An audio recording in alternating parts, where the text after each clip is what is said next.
Cloning has been around for thousands of years, long before the discovery of DNA. Ancient cultures, such as the Greeks and Egyptians, believed in the possibility of creating new life from non-living matter.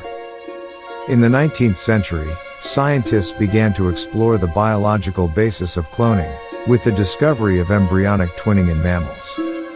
In the 20th century, cloning experiments became more sophisticated, with the cloning of frogs and other animals. Welcome to another episode of Next Horizon. In this episode, we'll take a deep dive into the world of human cloning, from its history to its modern applications. In 1996, a scientific milestone was achieved with the cloning of Dolly the sheep, the first mammal cloned from an adult somatic cell. She was born in 1996 and lived until 2003. Dolly's cloning was a significant scientific achievement and demonstrated that it was possible to clone mammals from somatic cells. In 2001, scientists in South Korea cloned a cat named CC using the same technique that had been used to clone Dolly. In 2005, a team of scientists in the United States cloned a dog named Snuppy using the same technique. These breakthroughs showed that cloning was becoming more sophisticated and that it was possible to clone a wide range of animals. In the years since, scientists have continued to refine the techniques used in cloning, and there have been a number of important breakthroughs. These include the cloning of monkeys in 2018, which was seen as a major step towards the cloning of humans, and the cloning of endangered animals, such as the black-footed ferret and the Sumatran tiger. But what about cloning humans? On December 27, 2002, Brigitte Bois-Cellier held a press conference in Florida, announcing the birth of the first human clone, called Eve. Bois-Cellier said the baby, dubbed Eve by the scientists, is a clone of a 31-year-old American woman and was born outside the United States, but wouldn't specify where.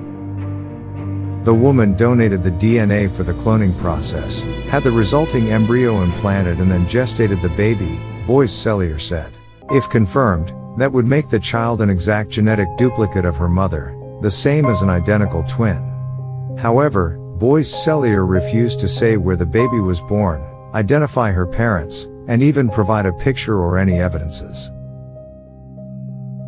It's important to note that the claim by Brigitte Bois-Cellier of the birth of the first human clone named Eve in 2002 has been widely discredited and is not considered to be credible by the scientific community. So to be clear, there is currently no credible evidence that human cloning has been successfully carried out, and the scientific community considers it to be highly unethical and unsafe. The history of human cloning is a long and fascinating one, dating back to the earliest human civilizations. While some researchers have successfully cloned animals like sheep and monkeys, the cloning of humans is highly controversial and has been banned in many countries due to ethical and safety concerns. In fact, many international organizations, including the United Nations, have issued statements and declarations against human cloning. So, what do you think? Let's have a discussion in the comment down below. Until then, we will see you next time.